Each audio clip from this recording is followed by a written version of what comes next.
Big dog? Didn't even prep. Huh? You're good. Let's just huge.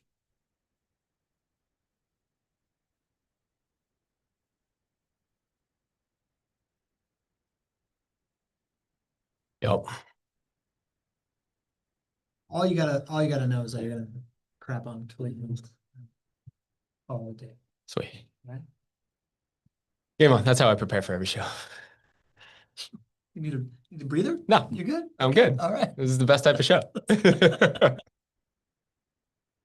Welcome everybody to the weekly edition of the Not Your Average Investor Show. Today we are diving back into one of our favorite content pillars, Not Your Average Insights. As we know, the White House has released executive orders that are allowing investors to use their 401k for alternative investments. We're going to dive into some of that. Then we're going to talk about an article that talked about the median age of a buyer having a drastic increase as of late and what that means.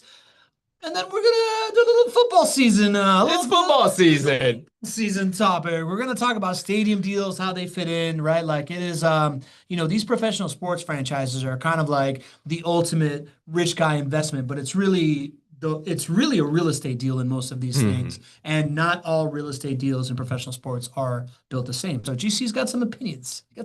Here we go. I'm your host, Pablo Gonzalez. With me, as always, a man that I affectionately like to call GC because he's got the genius concepts, knows how to generate cash flow. He's a great co-host, and because his name is Greg Cohen. Say hello. Hello, everybody. Fantastic to be with you today. It is good to be here with you, too, in studio, GC, as we are on football eve. How about that? Did you watch a little college football this week? Oh my gosh, I watched so much college football this weekend. It was so good. Yeah. I filled my college football bucket, and I'm ready for that bucket to be filled every Saturday for the next however many months. I'm excited for it. I'm excited to be on the show. I'm excited for how we normally start the show. GC, do you know what that's called? That's called the roll call, baby. We got the mystery man kicking us off. There we go, Danny Davies. We got the Pedro Santorios. Michael Santorios. Daniel, we got Susan Parker in the house. All right, Susan. Who else we got? We got the MVP checking in. Mr. Lee Bishop. We got Le Monsieur.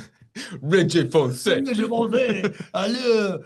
We got our regulars, Gary and Rosalind Riley from Marietta, California. We regard you. We got the KOB, King of the Beach. Christopher Lee. We got the Ringmaster. Andrew Barnell. We got the Shaman. Nadeem Shah. We got the leadoff hitter batting night today. Mr. John Henning. Bamberg, Germany. Ooh, yeah. We got Big Papa. We love it when he calls us Big Papa. Pops, how are you, my man? Co-founder of the co-founder, Mr. Jay Cohen. We got Mark Sauer is back from Cincinnati. All right, Ohio. Mark. Good to see you. Is in the house. Pop, Everett's here. Pop up to a new one. Whitney came in. I love that. Nice show. I love that. Good to have you, Pop. Billy Green. From the Hillbilly Mountains of Colorado. Good to have you. We got the Man of Steel in the house. Vincent Barberite. Wow, Man of Steel. Good to have you, my friend. HTTN is back. All right, HT. HT, good to have you. Who else we got? This is a good one. Oh, our favorite smile from the Pacific Northwest. Pamela Myers. Phenomenal smile. We got Joanna in the house moderating with the community. Mark Norman from SoCal. Good to have you back, Hey, Mark. Donna Chica from Bakersfield, all right, Donna. California. Nice Good to hear from you. Back, Donna. The first family's in the house. The patriarch, matriarch, Ken and Carolyn Meline. We salute you. Who else we got in here? Oh, this is a good roll call today. Yeah, how about like that? This Eddie Harris from Hotlanta. We'll be talking about Hotlanta today. Speaking of Washington State, Laura Colby in the house. Good all right, Laura. Linda Evans is back as well. Good Love to see you, Linda and Leonard. Linda and Leonard. Who else we got in here? Leonard. Oh, that's a different one. That's a different Leonard. Leonard Clay. Leonard Clay. Well, is that a new name? Is that a new name? New name? Leonard? Leonard. Welcome to the party. We'll make a friend here in the chat. Everybody's real friendly. Who else? We got Robin Schofield is back. All right, Robin. I'm sure good to have you. Sir Jeffrey Bolton. That's right. Who is here locally today. That's right. Checking in. I just saw him in the halls of JWB right before we jumped on the show. Saw him in the halls. Flew his plane over here. How about that, huh? Pretty dope. That guy, man. That guy's awesome. Cool guy. Who else we got in here? We got Justine Herrera from Burbank. Justine, good to see you again as well. David Blattner, Dave B. All right, John David. Bradford from Madison. Good to have you, John. Welcome, everybody. Man, this is good roll call. Bill Bayer from California today. John Bradford said Wild Thing in the house. Oh, John Wild Thing. The Wild Thing. That's right. That's John, right. I can't believe I forgot about that. My favorite day one nickname. Can't bring him anywhere, man. Keep it going. Give me the wild thing. All right, GC. Let's get into this topic today. from the how I understand it in Yes. my meager mind, the White House is looking to help people diversify from the traditional stock and bond portfolio, have access to alternative assets. I've heard they want people to have more upside, and they want folks to just have, democratize this access by allowing folks to invest with their 401k in things such as private equity, crypto, and real estate. Hmm. Seems a pretty big deal. You think it's a big deal for real I estate? think it is the beginning of potentially a very big deal. Oh, You great know, and edge. yeah, and nice edge. I mean, prior to this, I mean, part of the things that we do on this show is help people beyond Yeah. the so-called restrictions that people think about creating wealth. And one of those restrictions is people have just assumed that the only things they can invest in their 401k in are stocks and bonds. Yeah. And so this would potentially open up to a lot of different things beyond stocks and bonds. And I think even just changing that narrative to only stocks and bonds to something beyond it is an interesting conversation and something that could have a lot of positives, could have some cons as well. Yeah, I like the idea. I like the language democratization. I know that there's some stuff in there talking about kind of like giving people that are not just accredited investors access to these kinds of assets. I think that that's a really cool idea.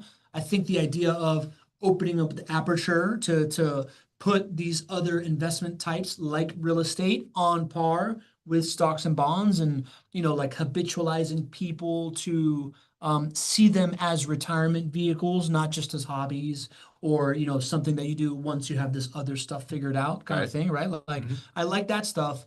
To me, the catch is that they are still making it something that has to be like a fun kind of thing, right? Like, it Yeah. doesn't feel like there's like direct access to this type of stuff. You're not going to just be able to log into your 401k and buy a rental property, for Right. example, right? Like, it feels to me that it is pushing it more towards the same, and I think it's necessary, right, to like kind of like start as not too far, but it's still kind of like a lot of what I read in it is focused in a way so that now a fund manager can also get some kind of like cut off of this thing going into a portfolio assets under management Hmm. kind of model that they see. And I don't get the sense that, like, I feel like it's really tailored towards private equity and crypto because that's pretty easy to do there, Hmm. less so tailored towards real estate. And if the goal here is to give people access to things with upside, you should also give them access things to upside that have the best risk mitigation, which I think is real estate. What do you think about that? Is that too much? Well, I'm trying to understand. Like, would you say that this is generally a good thing, but not an ideal thing, or is this a bad thing in your opinion? Um, I don't know if I'd go as far as to think that this is a bad thing. I I would love for there, I would love for this to have led the way with real estate. If you think about Hmm. the number one asset class that drives wealth in Hmm. America, Hmm. if you think about what I think is one of the safest things to hold over a long time, Hmm. it's real estate. Hmm. So, if I wanted to like change the system and open stuff up, I would change the system and engineered it towards the thing that has the most track record and the most history and the most success Hmm. for the most folks. Hmm. While it seems to me that the thing that it got opened up to is like crypto and private equity and kind of like a little bit of like same old stuff, but with more risk and more kind of like more wild card under the flag of diversity. Yeah, I think those are getting the headlines of Yeah. it, but you know, the benefits of real estate that you're talking about, Mhm. while it can't be done through a buying turnkey owning single family rental properties, which gives you that control that you're talking about. You don't have to pay things like asset management fees. Like what we have is sort of special, and this is what we have cannot be tapped into what this executive order is. Yeah. Oh, yeah, However, yeah. but real estate can be tapped into through the form of private equity and through some of these structures. Okay. So if you're searching for a better asset to invest in, Mhm. now there's more risky real estate and Mhm. there's quote unquote less risky real estate. Yeah. So if you're looking for something to do, let's just say it's you and you're looking for your 401k with what to do and you want to get into real estate and you have no clue that the Not Your Average Investor show exists and that you can actually buy turnkey rental properties in your retirement accounts, you could look at this and say, well, you know what, at least that individual now can invest their 401k in private equity where the underlying asset is real estate, which might be a positive and certainly is a positive if the goal is diversification and the goal is an asset class that historically is consistent and reliable. So you could make an argument for that. I guess. So tell me more about like why when I first saw this, I was like, dude, this is great for JWB. Like I would assume that like somebody like JWB would be the type of company that would benefit the most. And you're like, I don't know if we're gonna really benefit from this. Can you explain kind of like can you explain Yeah. that? So, for JWB, we don't sell through a fund structure. So there has to be some sort of a fund in order potentially for this executive order to go through and wind up as an option for 401k plans. A million hurdles have to be overcome, but the end hurdle would be they are only going to offer assets or make it easy to offer assets that are in a fund structure. And the reality is that it's very inefficient to do it any other way. And if you're talking about opening this up to trillions of dollars of 401k plans, the fund model is really the only way that they're going to do this. Now, there could be funds of single family rental properties and things of that, so you could get close to it, but it's the fund model. Now, JWB, we have the opportunity to do a fund model, but we choose not to. And it's because it serves our clients better, because as in a fund model, it's actually, you give up a lot of control. Yep. You do have extra fees like asset management fees that clients don't need to have. And our model works really well. If you remember how we started our company, we were not selling to individuals that are what's called accredited in the very beginning of our company. So our company is built selling properties to individuals who may or may not be accredited. If you do a fund model, you only can market and advertise to accredited individuals. So our asset works so well for non-accredited individuals and accredited individuals. Yep. Plus, there's more fees that you would have to incur. The debt options are a lot less valuable for you if we were in a fund model, and then you don't have control. So JWB chooses not to sell our properties through a fund model, because that's the business that we've built. So I don't remember what the beginning question was, but somehow I got there. How come like you guys aren't going to be able to partake in this? Like you Yeah, choose there we not go. to sell in a fund model. Did you guys choose not to sell in a fund model because it would make it too hard to overcome these hurdles, or did you choose not to sell in a fund model because you believe that this model is better for the consumer? I've gotten very close over the years to trying to make a fund model work for us.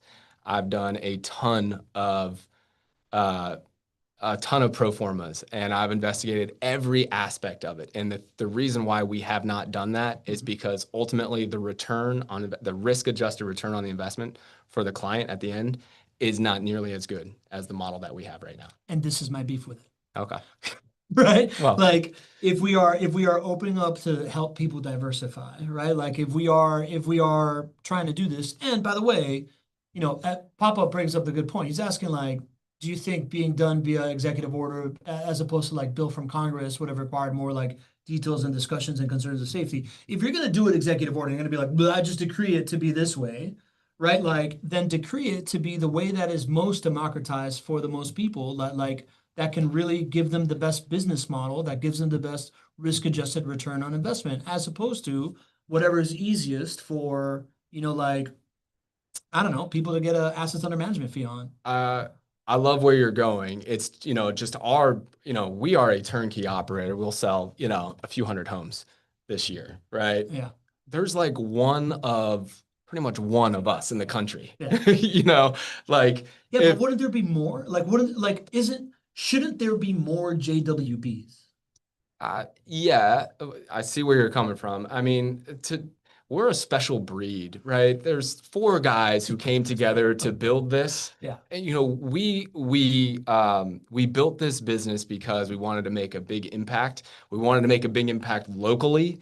We believed in culture. We believed in building this team. It's been 20 years of building this. Like, there's not a lot of people that build a business the way that we intended to build this business. It's much easier for them to just go and create a fund and then call a few of their rich friends, raise a few $1 million, and then start making asset management fees. So like we took the slow and the steady approach, and we built it off the backs of what made us financially successful.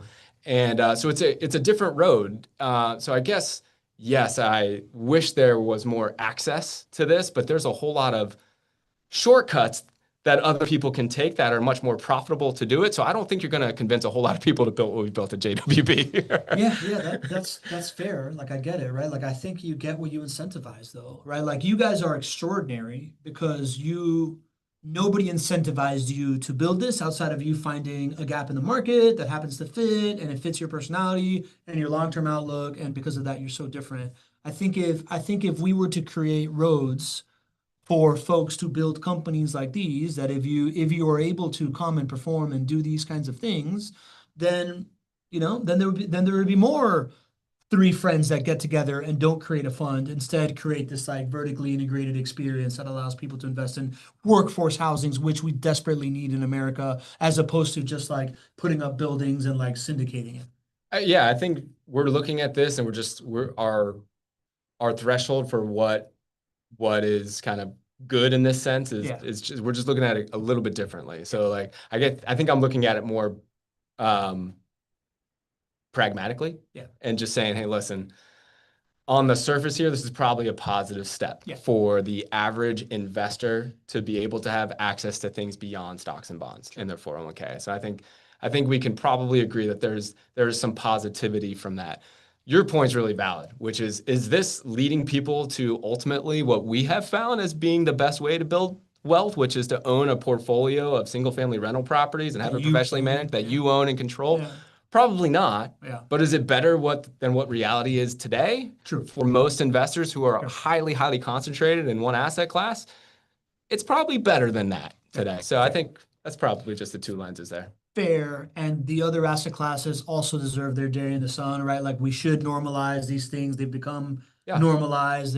People should be able to like invest in what they want to invest in. At the end of the day, the 401k was created to give us control, right? Like, so like it is in the spirit of the 401k. So I'm not trying to poo-poo the overall spirit of it. I guess it just felt like I went from being super excited that this could now maybe lead to like JWB selling into 401ks because I have grown to love this model, to then be like, being like, all right, I guess it's just gonna like get more real estate talk going. Honestly, I'll take it. Even if somehow this executive order and all of the congressional actions and all of the department of every department that would need to look at this, even if they said, hey, you know what, JWB, you can start selling your turnkey properties through 401ks, I don't know if it'd be best for our business model. Because one of the things that we spend a lot of time doing, it's the reason that we have a few conversations with folks before they buy properties with us, is we set expectations. Can you imagine if we were just on every 401k platform and everybody's like, boop, I'm just going to put 50 grand, 100 grand, 200 grand into this? I mean, it'd be great for sales, but when certain things happen, like, a cash flow, you have a maintenance cost. If we don't have those conversations ahead of time to set the right expectations, is that 401k investor going to be prepared for the ups and the downs of this investment? Sure. I mean, the answer would be no. So, I mean, honestly, if we got on every platform for 401ks, I think we'd figure out a way to make sure that people were prepared effectively. It would probably be a good thing for JWB business, but it just goes to reinforce that like the relationship matters here on the turnkey side. When you invest with the right relationship, choose the right market, then the assets take care of themselves. But that happens to be our model. The 401k thing, I think the positives overall is that it opens up people's minds. I mean, we spent a lot of time here trying to help people see beyond just stocks and bonds, right? So if this, in bare minimum, just opens up people's minds that their 401k and their retirement account can be in other things. True. Now, then they need to do the due diligence to make sure it's a good asset, but that it can be in other things. I think that's a win for all alternative assets. That makes sense.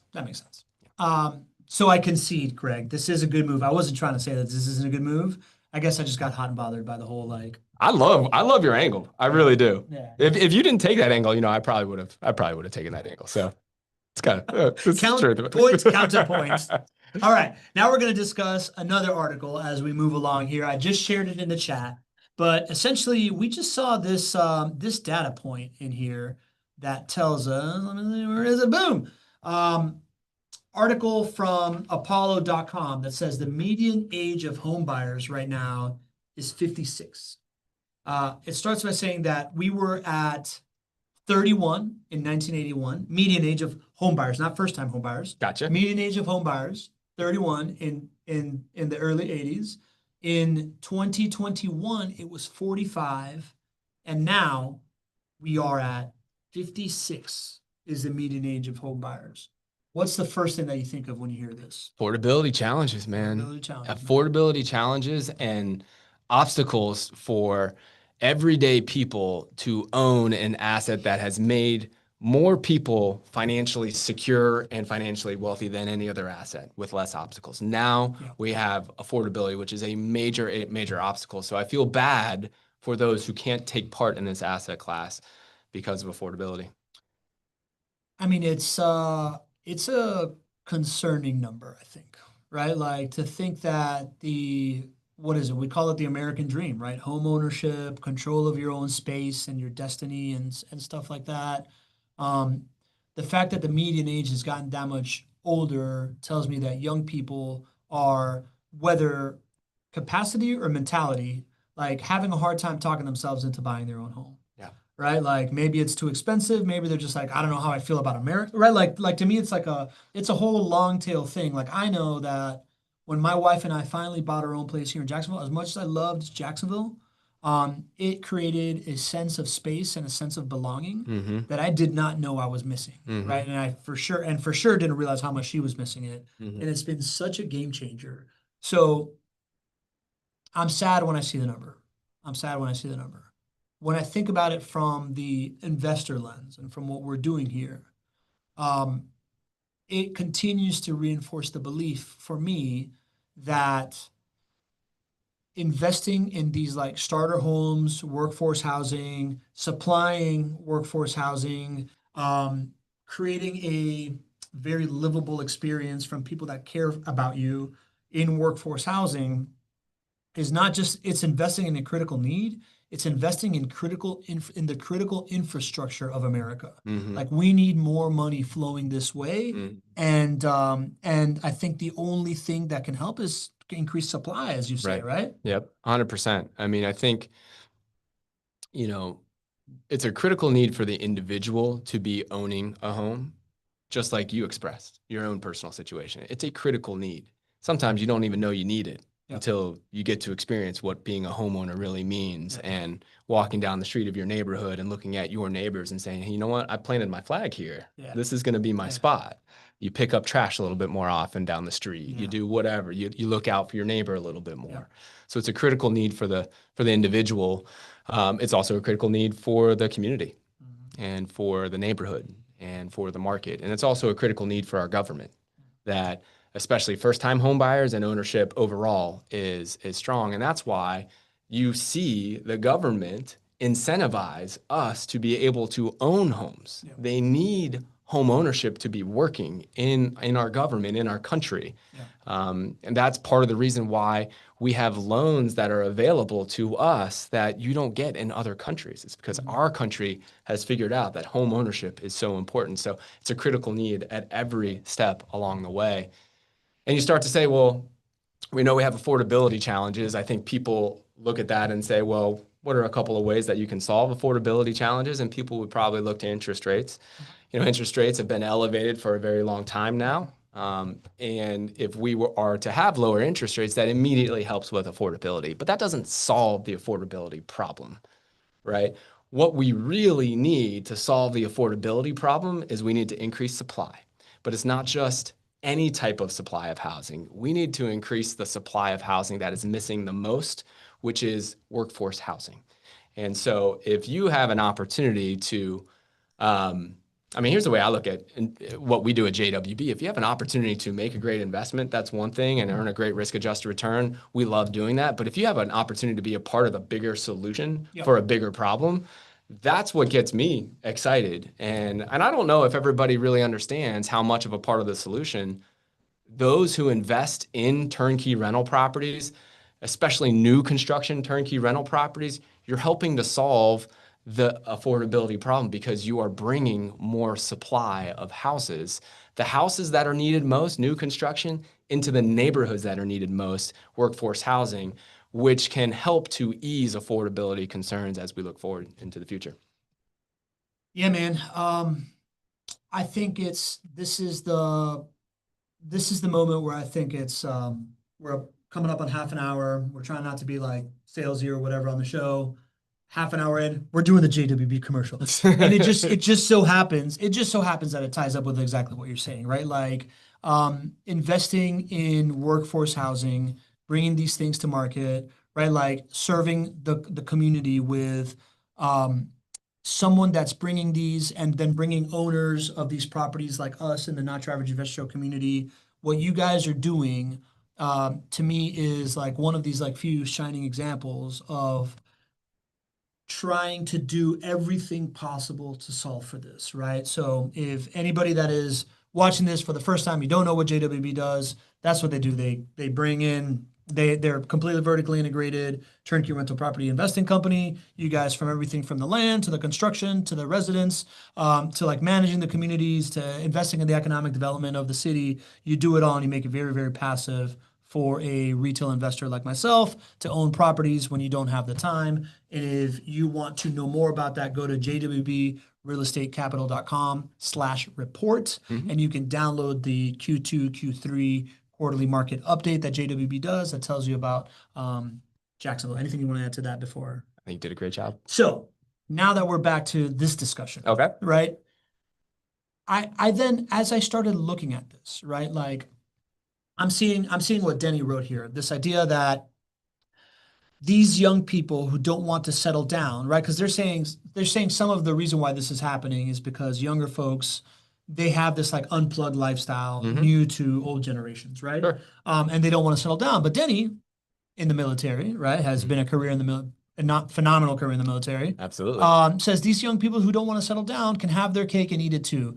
Rent their primary, own investment properties. The frustrating thing, they just don't know. They lack education by and large, and there's not enough shows like this talking about their options. That was my life, right? Yeah. Like Denny, I lived it, and then Denny said, Eric and I do just that in the military. We move every 1 to 2 years at the most.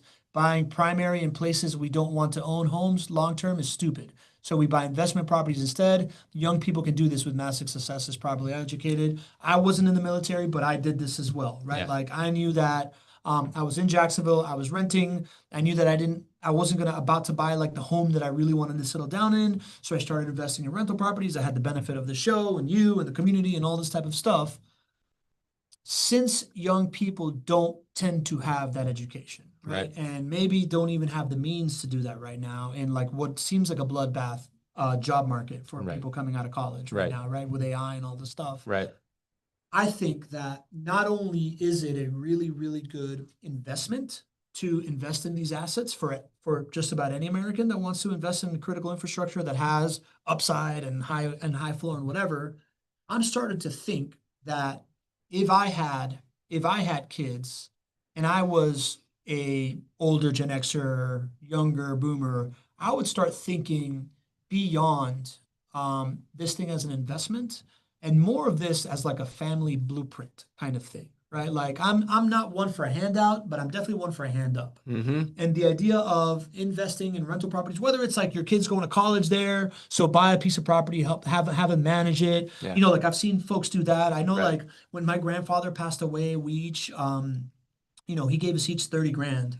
And like my cousins, their mom's a realtor, bought them properties immediately with those things, right? So it's like doing whatever you can as a parent to get like your kid in the real estate game with part of your retirement, right? Like the thing that you were going to earmark for them anyways, right? Like instead of waiting till you die to give it to them or whatever, right? Like starting to like get them, whether it is a house that they can live in at some point or an asset that they can leverage later on or something like that.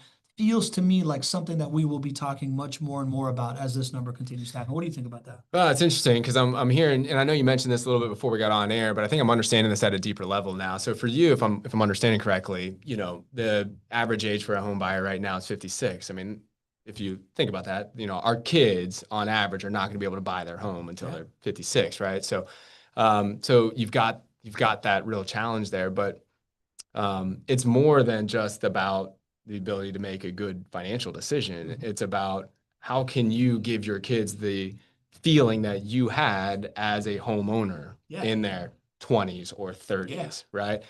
Why do our kids now? I mean, the real terrible thing about this is that our kids may potentially have to wait until they're 55, 60 years old to feel as a part of the community as you have felt, or as that we all feel. I was 43. Yeah, right. So what a gift you can give your kids beyond just the financial benefits of owning a piece of real estate. It's more of that gift of being a part of a community, being a part, feeling like you have planted your flag somewhere. Am I understanding that is? Yeah. And just like the options of, like, I think the sooner that you get into real estate, the more chances are that you're going to be a homeowner, right? Like it is that gift of being part of the community, but it's also same thing I told you when I started investing in my stuff. I was like, I was sure that my ability to own real estate here was then going to allow me to buy the property where I actually wanted to live. Yeah. And it ended up playing out, right? Like it wasn't direct line, like, oh, I had to take my mortgage out from these other properties to go buy my dream home. But being part of the real estate game allowed me to understand the opportunity for when time came for me to buy my primary residence as well. You would set yourself up for So that. it's just like it's just injecting them with the real estate bug to a certain extent.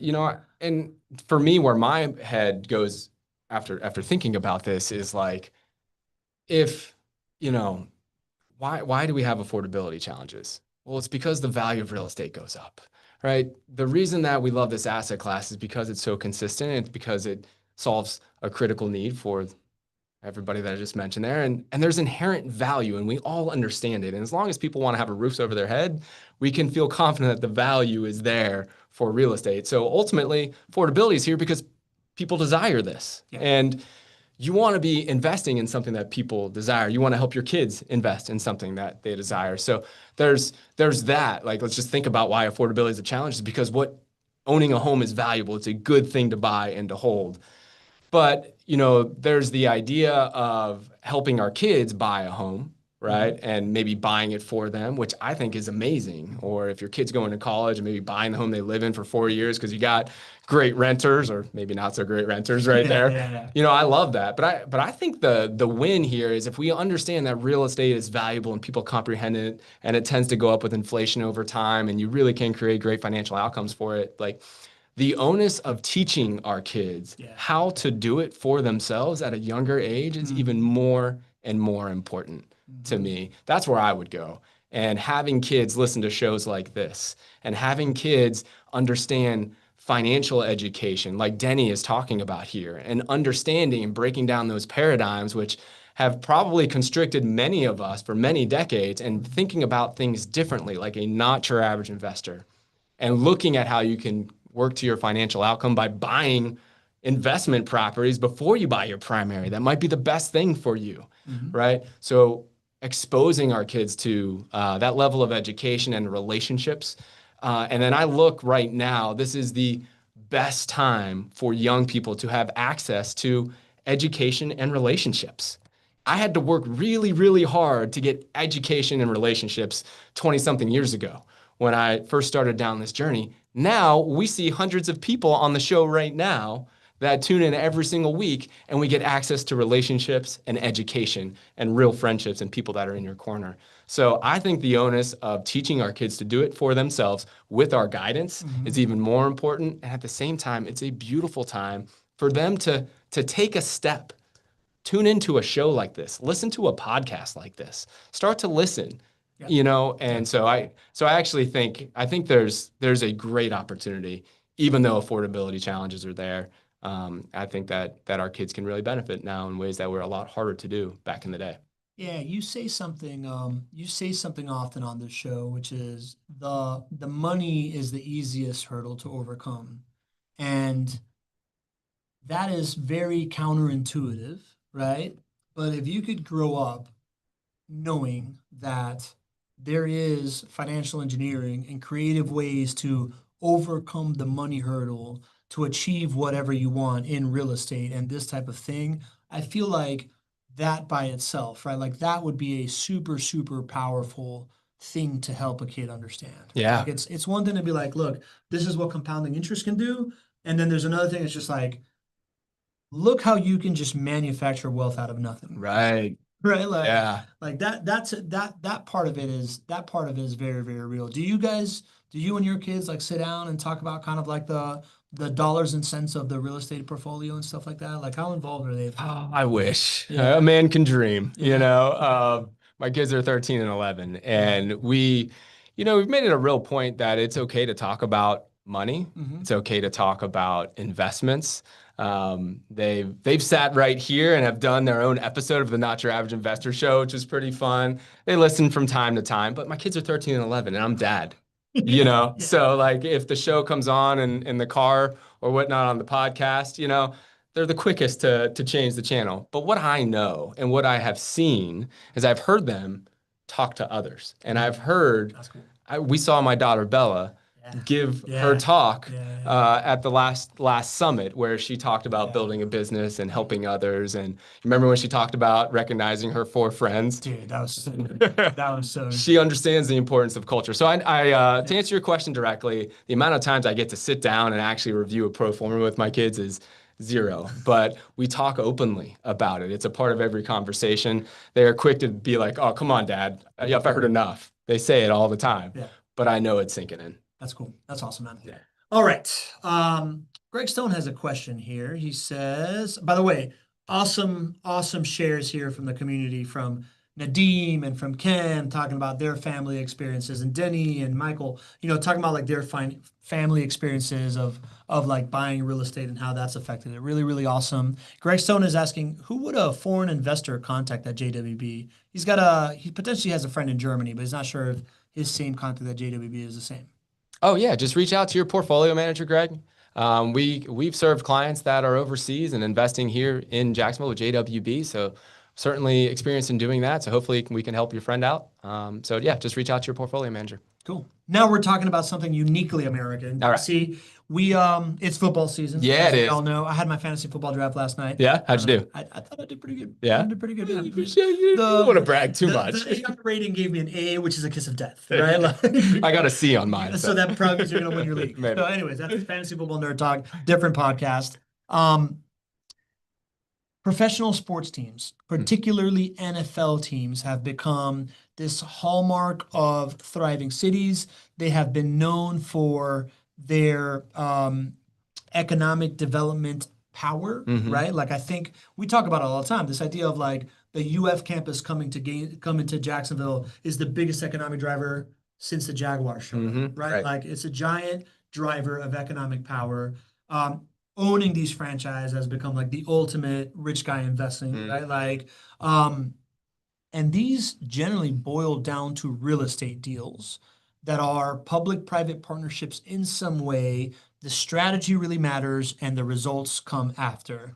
What are you wanting to share here, GC? Man, you know what? I love diving deep into these real estate stadium deals. As we dove a little bit deeper into the Jacksonville one, it started to just make me curious about other stadium deals. And so we put some research together. We'll get into it as much as you guys want to get all nerdy on the facts and whatnot. But, at the end of the day, cities are doing whatever they can to not lose a franchise, like an NFL franchise or any professional sports franchise. They understand big picture that you gotta have them to be recognized as a major city. And if the Jacksonville Jaguars were to leave Jacksonville, for instance, we would never get another NFL franchise. And the quality of life in Jacksonville would be affected. I mean, the Jaguars here are culture. They are a big part of the culture. I couldn't tell if you were joking or not. No, I'm being 100%. They are. I had to become a Jaguars fan in order to embrace the city. Like, there you go. No, there you go. It's about it, but yeah. There you go. So, so cities realize that they got to do this, and then NFL owners realize that cities got to do this. Yeah. Right. Yeah, the NFL, they're not dummies. They're not dummies. Yeah. The NFL realizes that they got to do this. Yeah. Right. But what I think cities may or may not be able to take advantage of is how does a city do this stadium deal in a way where the financials and all the other uplifting factors get maximized by the city? Because there's examples of stadium deals that are done inside downtowns, and there's examples of stadium deals that are done outside of downtowns. And what we find is that the broad scale of the economics, when a stadium deal is done inside downtown, the economics are shared by the city. They're shared by the spillover effect of restaurants and hotels and those who own real estate in that area and those property values going up. So all of that noticeably has a bigger economic drive and return on investment when it's done inside a stadium, inside a downtown, excuse me. But when you go outside of the stadium, those city incentive dollars are still required to do those deals. But do you know who gets the majority of the return on that investment? The franchise owner. The franchise owner, because they largely own the stadium, or at least they profit, of course, from the team activities. Many times they build these other areas right around the stadium, but they own those, and there's not really a spillover effect from those event-centric stadiums into downtown or into other neighborhoods that you would otherwise get. So this is the big aha moment as we've been doing the research. It's, yes, cities are going to do whatever they can to make an NFL franchise or any other type of franchise stay. NFL knows that they're going to get these franchises and they're going to get the city to basically cough up hundreds of millions of dollars, sometimes billions of dollars to do it. But if the city can create a way where it's done inside a downtown, the city and the taxpayers stand to benefit a whole lot more than only the NFL owner. Got it. So the picture that you are painting is essentially, NFL games are unique in that there's only 17 of them a year, right? So there's like 8 of them in, like that happen. It's a full day event. People will travel. Like I remember when they built Joe Robbie Stadium on the county line of Dade and Broward, it was precisely because they want people from West Palm, from Broward, from Miami, and even from like the west coast of Florida, all to be able to come in one spot because it's unique like that. That being said, just because people will travel just for one event doesn't mean that there isn't a better way to do it that creates an economic windfall, right? Like if you put these events in a place that spills over into the areas that can like absorb them and create economic impact for them, then it becomes more of like a catalyst flywheel effect for the city more than just an event-based circus that comes to town kind of thing. That's right. Do you have examples that we can talk about? Oh, I got lots of examples. So I did the research and there are a few examples of downtown centric projects. So we think of Washington, D.C. So Nationals Park, which I actually went to, that was done inside of D.C. We've got San Diego, we've got Petco Park, which I've also been to. Beautiful ballpark. And you walk through the Gaslamp District. Yeah. And you walk through and you walk into this beautiful ballpark down there. So that's inside downtown. And then Detroit. They built Little Caesars Arena, and that's largely inside downtown Detroit or a lot closer to downtown Detroit. Then you've got some examples of projects that required a lot of incentive dollars, but are outside. So Atlanta Braves Stadium and Truist Park and the Battery, which I actually just went to a couple of months ago. Really awesome time, beautiful park, but not in downtown Atlanta. And then we've got, let's see here, Dallas. And Arlington. I also went, man, you know what? I've been to pretty much all of these. Tour, man. This is pretty, I didn't even realize I've been to all these. Your family vacations to explore your real estate ideas continues. You know what? I didn't even know that I was doing that for myself, pretty much. So Dallas and Arlington, if nobody's been to Jerry World out there, it's in Arlington, which is not in downtown Dallas. So you got a few examples there. And then there's recent stadium deals. So Buffalo. Another one that I've been to, went to go see a Steeler game in Buffalo not too long ago. It was interesting. I flew to Buffalo. I was going with a friend of mine. I was like, oh, where do I stay? I didn't really think about Buffalo being in Orchard Park. I'd never been there before. So I booked a hotel in downtown Buffalo. And I stayed in downtown Buffalo. And then we had to drive like 30 minutes to go to Orchard Park, which is where the stadium is. Well, that there is now a new stadium that has already been That's right. greenlit, and they're building a stadium there. They've been showing them on Hard Knocks, man. They're building it. Oh, really? I haven't even been watching that. Yeah, they're building it now, and it's not in downtown. And then, of course, my favorite franchise to talk a little trash about, Cleveland. Guess where Cleveland is building their potential new stadium? Not in downtown. Not in downtown. They have a stadium that's downtown. Yeah. They're thinking about knocking that down and then building a stadium outside of downtown. So go figure. Cleveland's on the map here Go too. ahead. Go push down to Cleveland. Go push down to Cleveland. It's football season, and we got 17 weeks. I can't just throw everything at them right now. I mean, I can't wait for them to lose a few games, and then I'll really share my thoughts. So bring us home, GC. So there's the city's doing it right, city's doing it wrong. Jacksonville, tell us how Jacksonville fits into this. Yeah, so Jacksonville's stadium renovation is in the heart of downtown Jacksonville. And part of the reason that you're seeing so much economic activity around downtown Jacksonville is because there's $1.4 billion being invested in the stadium, which is in downtown. And big decision makers look at that and they say, oh my gosh, that's going to bring so many people there. That's going to uplift the neighborhoods right around downtown. That's going to spill over into our entertainment district. That's going to spill over into the Gateway Jacks project, which is another $2 billion development. That's going to spill over, and the spillover from the University of Florida is all going to be there as well, which is going to be a 10,000 student graduate campus when it's all built out. So the spillover effect is something that we're really excited about in downtown Jacksonville. And ultimately, these reports these independent reports have been written about the fiscal outcome of these different stadiums. And in the different reports, they're talking about how, the taxpayers have bore the incentive dollars, but the net payout when those stadium deals are done outside are not really in the taxpayer's favor. And of course, the team owner shares the majority of the financials there. Yeah. And if you look at some of these same reports for, San Diego and Washington, D.C. And in Detroit, they look at it and the taxpayers are winning. The taxpayers are winning there. It's a noticeable difference.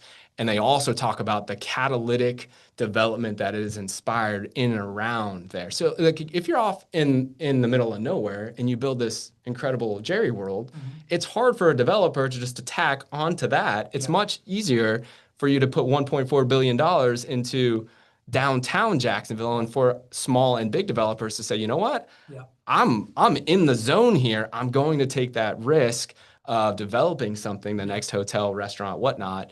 And so that's the real win. We understand these stadium deals have to happen, but cities have a way to maximize the return on investment, and taxpayers have a way to maximize the return on investment when it's done just like we're doing here in Jacksonville. You know what I think it's really interesting about Jacksonville, you see, is that what you're painting right now is essentially the political will and the know-how to get this deal done in the right way, right? And you got to have that, right? Like being a Miami guy, like we are the kind of like the poster child for the Albatross Stadium deal that like screwed everybody. Been there too. Which is the Marlins Stadium, right? And at the end of the day, the team just kind of like bent us over their knee and had the political will in their favor. They had recently won a World Series and just got it done and whatever. One of the other challenges that was there was that there just wasn't space to build it in downtown, right? Like there was just a bunch of like issues, like it just created all these obstacles to even get into the political will argument because there wasn't the space, because it just wasn't there. Whereas in Jacksonville, not only do you have the political will, not only do we know the playbook, not only do we have an owner that's actually super committed to the city, and he's not, like somebody that's just trying to get money out of 100%. it, as he has shown over and over again.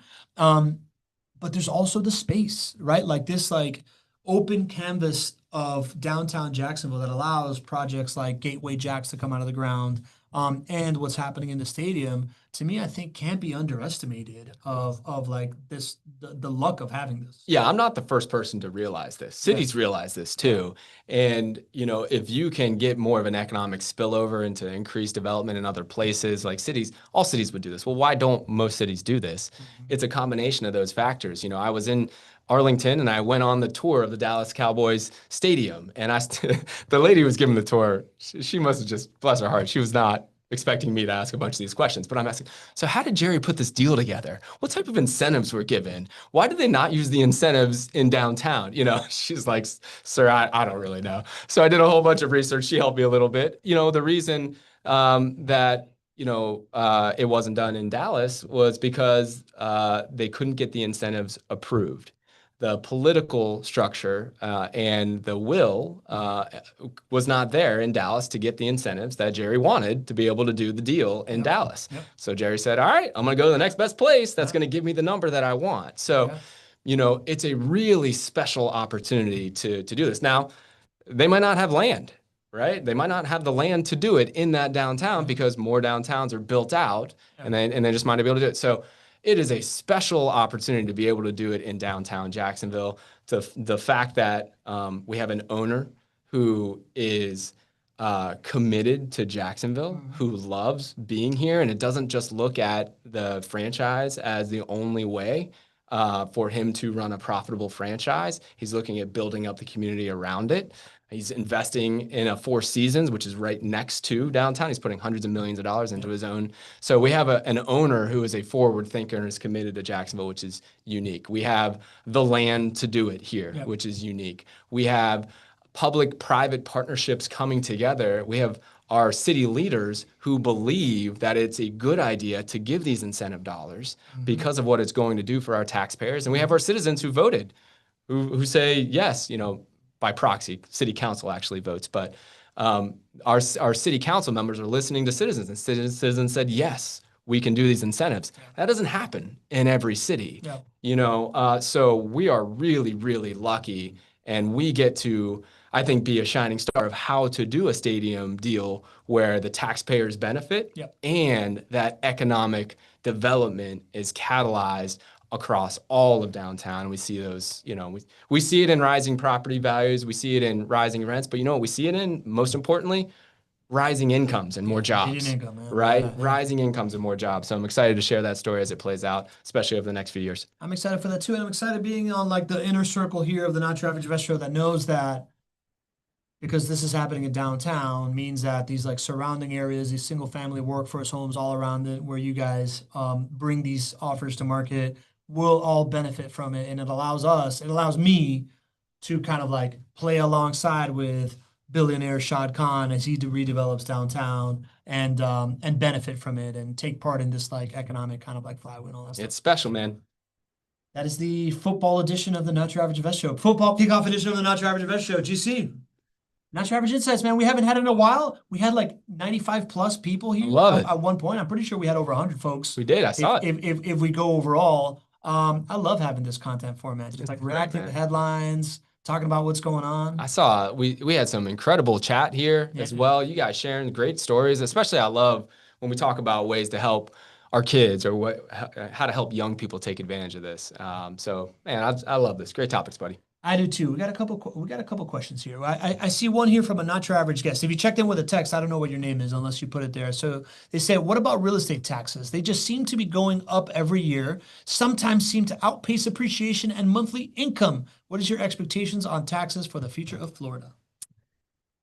Property taxes typically do not outpace home price appreciation. But what they do is they increase your expenses every single year. Home price appreciation is nice, but that equity just builds up and it doesn't typically hit your bank account unless you were to sell or refinance. So property taxes going up is painful for us as homeowners and investors because we feel it. So I get you there, but property taxes typically don't outpace home price appreciation. In fact, there's a cap on how much how much your property taxes can go up as far as your assessed values. And that's for both primary residences and investment properties. So typically it doesn't outpace home price appreciation, but I feel you there. We feel it on our expenses. At the end of the day, guys, if your property taxes are going up, that generally means that your home values went up a lot more. And when you invest in assets that can pay for themselves every single month, like we do, that are cash flow positive, including property taxes, then that's okay because, net, your rents probably went up, your taxes probably went up, you're still probably positively cash flowing, and long term, your return on investment is growing. It's just you got to look beyond that property tax number going up. So hope that helps. Andrew Barnhill, the ringmaster, also says property taxes can also go down, and we pay about 1/3 what they pay in Texas. That's a very good point. That is a very good point. Our property taxes are right in line with what is average for the U.S., which is unique for a state that doesn't have state income taxes. Unique. Pedro Santoris, Michael Santoris says, Greg, don't you agree that housing affordability is driven at the local, Jacksonville, and state level by reducing or eliminating regulatory costs, allowing builders to increase housing supply, and offering tax incentives like Florida's proposed plan to eliminate property taxes for homeowners? I believe this will drive more migration to Florida, particularly Jacksonville, due to the low cost of living, affordable home prices, and high-paying jobs. Let's just keep that up there because I want to make sure I answer those questions. Big picture, yes, absolutely. There are some of those things that we're talking about here that are already happening, and there's some of those things that I think may or may not happen. But at the end of the day, people are coming to Jacksonville because we're affordable. We are an affordable market already.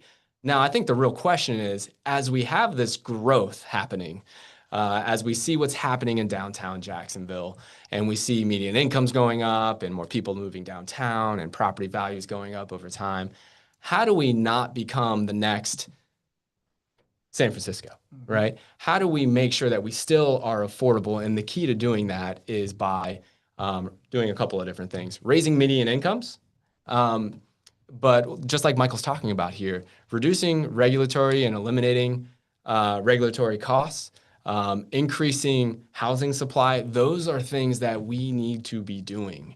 We are a part of that solution, but it needs to be a whole lot more than the 400 houses a year that JWB builds. So I'm hopeful and I'm happy that for some of the first times that I can remember in my 20 years of investing, our local level, our state level, our federal level is starting to incentivize workforce housing supply. They're putting more dollars towards that.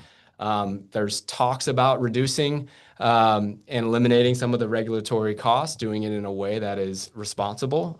So I think there's more of a desire to go in that direction that's been in the past.